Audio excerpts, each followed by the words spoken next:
fabulous to have you with us. And we, as always, have our very special news segment. And that means I get to welcome in my friend Calvin Fish. Hey, Cal, how's it going? Very well, mate. Great to see you again. Likewise. I love the backdrop, by the way. That's absolutely fantastic. Really fits in with what we're talking about here. But we want to start off this segment. I think we want to talk a little bit about the IMSA situation, the WEX scenario as it relates to LMDH, or now what they're going to call GTP. The Cadillac just turned, we don't know where it was. There were some pictures that were taken. I'm sure that'll be sussed out. But it's turned its active first laps on a racetrack.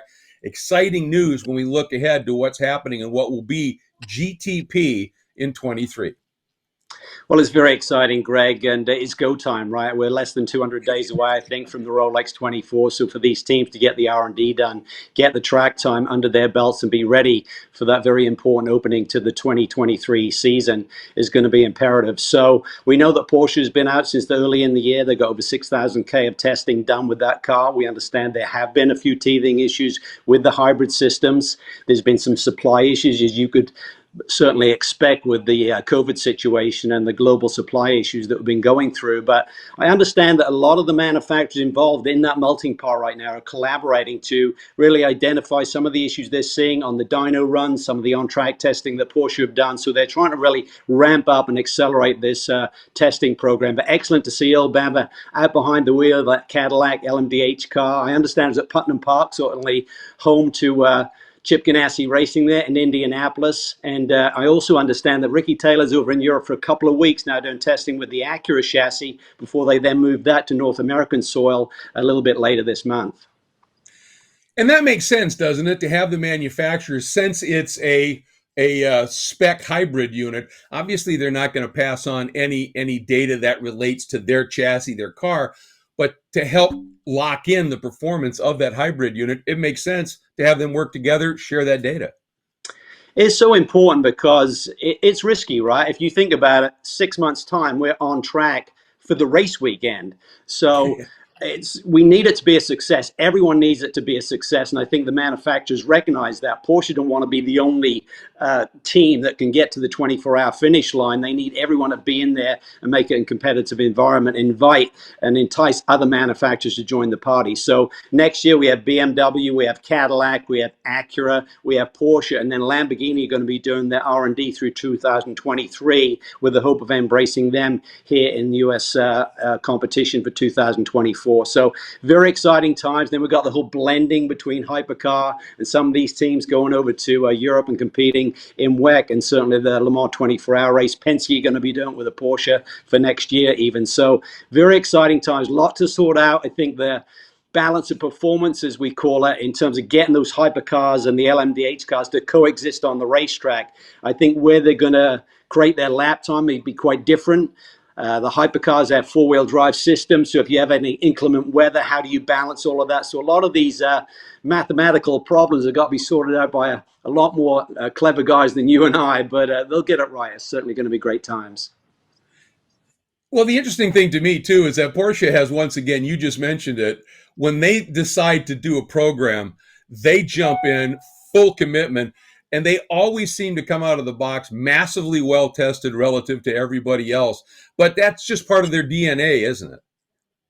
It is. I mean, they contested the early rounds this year in WEC with Dane Cameron, Philippe Nasr, and Emmanuel Collard because of the regulations with the grading there to get some time with the team going through the WEC rulebook, going to Le Mans and identifying what you need to do to be prepared for next year when they hit the ground running with their LMDH car. So they do their groundwork, they do their homework, they are fully prepped.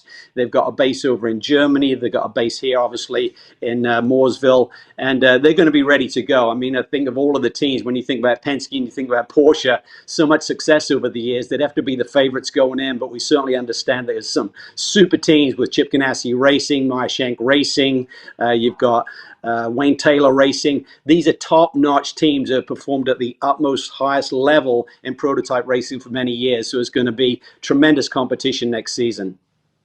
Absolutely, and we did see that the new Peugeot hypercar made its racing debut at Monza, showed some serious pace in early practice.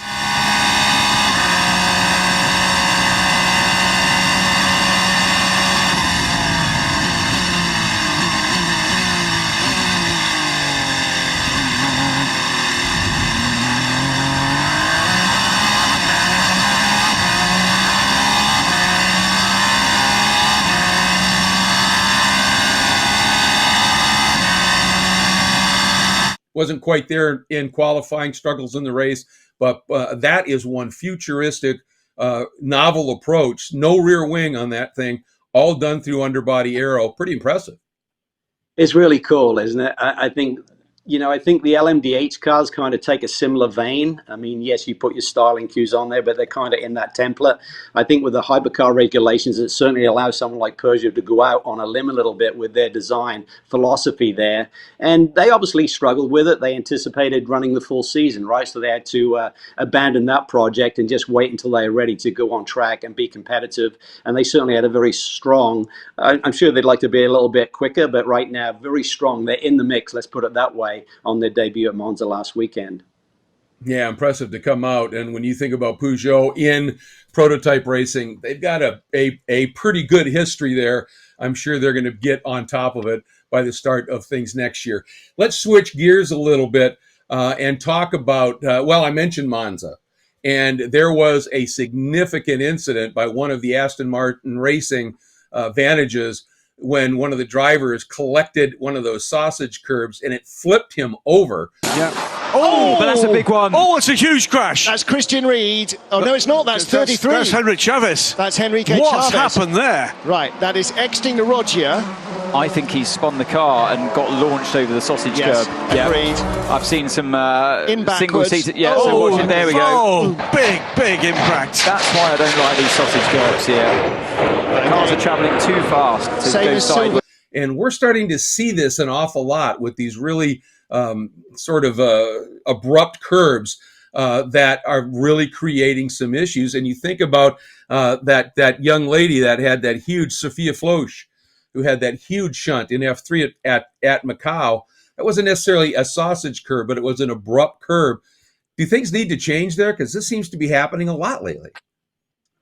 Well, track limits is such a hot button right now, Greg, in terms of not letting drivers explore areas of a race facility that they're not supposed to, keeping it between the white lines. So different circuits have had different approaches. I think what we can't do is basically design a track that creates these launching pads for these race cars, particularly cars that have very low ground height. So you get a GT car, they can probably run over them a little bit more, but depending on how you hit them, if you hit them sideways, then there's no deflection there. You can't absorb it with the bumps when you're hitting it with the side of the wheel and the side of the tire.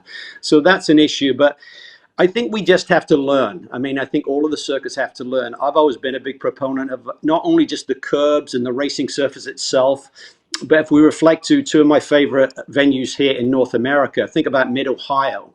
I used to run the driving school there, and I'd be very concerned if a car ran off, like through turn one. We saw Justin Wilson do it once. I think he broke his tailbone, the late Justin Wilson, that is, of course, because of the rough ride through the grass. So I think those areas have to be maintained, let alone the guardrails and things like that. We saw Joey Hand down the backstretch when he and Paul Edwards got together. Suddenly there was that access road and it created this big launching pad, and he went for a tumble there. So we saw at Road America recently, I think it was the IndyCar weekend, down in turn 5, one of the single-seater cars got launched off the ramp on the right side into the brake zone. So some of the safer circuits that we have, you still have these extreme circumstances where something can happen. And what you have to do is walk away from that and think about it and how can we change things to make it better. We reflected last week about the Grand Prix where the Alfa Romeo got between the tire barrier and the safety catch fencing from the spectators. And again, lessons will be learned and we'll move forward and correct these things, I feel. Yeah, and it's time to do that. But at some point, you just have to, I think, accept the fact racing is risky as well. And you're never going to come up with a 100% solution. But I think there are things that can be done. We were talking a bit of Formula One last show as well. And, really, we talked about the excitement that's building because of 3 races and the new energy in F1. But there's some real potential, it sounds like, for a American driver to be back in Formula One. This past weekend, or Monday, Tuesday, I guess it was, Colton Herta got a 2-day test with McLaren in their 2021 car. Word is that if he impressed in that, he would get a couple of those runs in FP1 to help get his super license points for next year. Well, one of the great new regulations this year, Greg, is that all of the F1 teams have to give 2 Friday practice sessions to a rookie.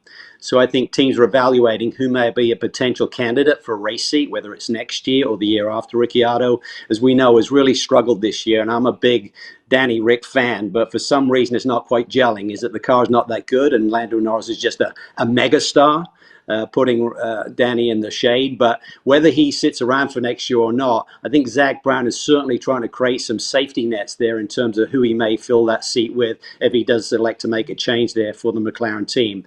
And I think Colton Herta is just an amazing, bright young talent, 22 years old. I think he's had 7 or 8 IndyCar wins already. He's won the Rolex 24 twice in 2 different classes. He won with BMW back in 19. He won this year in LMP2. So he's just amazing. I think he's just ripe for this opportunity. He was trying to get there with Andretti Autosport when they were trying to buy into the Sauber Alfa Romeo deal. That went away, unfortunately. I think Michael Andretti is still trying to figure his way out into Formula One. Right now, with the cost cap at about 140 million, it's an ideal opportunity for teams to make that break into it. But he's obviously getting some resistance from the existing teams there. They don't want to share the pot, so to speak. So he continues to work at that. But I think we've got Colton there. I think he's got all of the abilities. He's at the right age. And we've also got young American Logan Sargent, who's been doing some amazing things in the feeder series in Formula 2. He won a feature race at Silverstone a couple of weeks ago. He won another race at Austria last weekend under unusual circumstances, finished 4th on the road, but through various penalties to the top 3, ended up with another win. So he's got all of the ingredients too, and he's already associated with the Williams Formula One team. So it's really on the rise. We've talked about the popularity of the Formula One globally, but certainly here in the States, 3 Grand Prix next year. If we get an American driver or even maybe an American team, I think it's just going to go gangbusters from there.